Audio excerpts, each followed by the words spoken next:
Masks have been an issue for so long now that I can't remember when they weren't an issue. And just when things were maybe, possibly simmering down for a minute, a Cochrane review on masks was published and the world went crazy again. So what did this review conclude? How should we interpret it?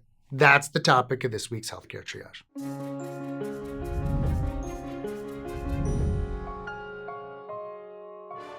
To the research. This Cochrane review, published in January of 2023, examined the efficacy of different physical interventions on the spread of respiratory viruses. It examined a total of 78 randomized controlled trials, but only a handful of which were done during the COVID-19 pandemic. Importantly, adherence to mask wearing was low in many studies and largely self-reported, and the risk of bias in these trials was mostly high or unclear. Great, starting off on the wrong foot. I love it. Despite what you might have heard, this review did not conclude that masks unequivocally don't work, and it was fairly clear about many of the limitations of its conclusions. So what did it conclude? The short version was that wearing surgical masks probably made little to no difference on outcomes of illnesses like COVID-19 or the flu when compared to wearing no mask at all, and that N95 respirators may be effective against the spread of flu-like illness when compared to surgical masks. That's it. That's all we've got. But wait, there's a longer version. The paper also reports that there is uncertainty about the effects of face masks, that the researchers' confidence in the effect estimates is limited, and that its true effect may be different from the observed effect. It's also important to remember that measuring the effectiveness of masks at the population level doesn't necessarily reflect how effective they are at an individual level. But to hear the roar of social media around this study, one might think that a high-quality base of evidence existed that put this entire issue to rest, assuring us all that masks were a complete waste of time and scientists and public health officials are the worst for asking us to wear them for so long. So let's dig into this review and explain why that's definitely not the case. The conclusion that N95 masks may not be much different than surgical masks was largely based on healthcare workers, not people in the general public. These workers are in high-risk settings, exposed for long periods to heavy loads of respiratory illness.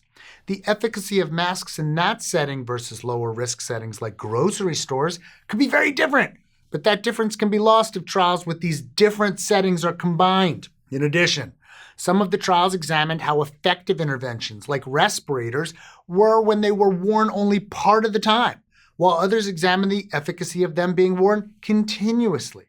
Evidence does suggest that wearing them only part of the time makes them pretty ineffective. But they do their job pretty well when they're worn all the time, because when a virus is airborne, you can still get it when you leave a patient's room and take your mask off in the hallway. Or if you wear a mask in the grocery store but take it off for a breather when you find yourself alone in an aisle. It also doesn't seem that consideration was given to when each study was conducted. Many of these studies were looking at viruses like the flu, which is high in some years and low in others, and is also higher during certain times of the year than others. If a study was conducted when flu rates were low, it'd be pretty hard to find a difference, which would skew the overall results of the review. And honestly, the most blatant issue, stated in the paper, is that there was low adherence to actually wearing the masks in many of these trials. So we've got an uproar on our hands over masks because of a review of a bunch of studies about wearing masks where a lot of people didn't actually wear the mask, and mostly in times before COVID-19 existed. I don't even know what else to say here. So what do we think? We think there's so much we don't know about various aspects of masks and respiratory infection. But we do have evidence from high-quality, well-powered studies that good masks are effective, and that there are likely times and places where wearing them and asking others to do so makes sense. Hey, did you enjoy this episode? You might enjoy this previous episode on the COVID lab leak theory. We'd appreciate it if you'd like this episode. Subscribe to the channel down below. Go on over to patreon.com/healthcaretriage. Make the show bigger and better. We'd especially like to thank our research associates, Joe Sevitz, Edward Lillaholm, and Brian Nam, and of course, our Surgeon Admiral, Sam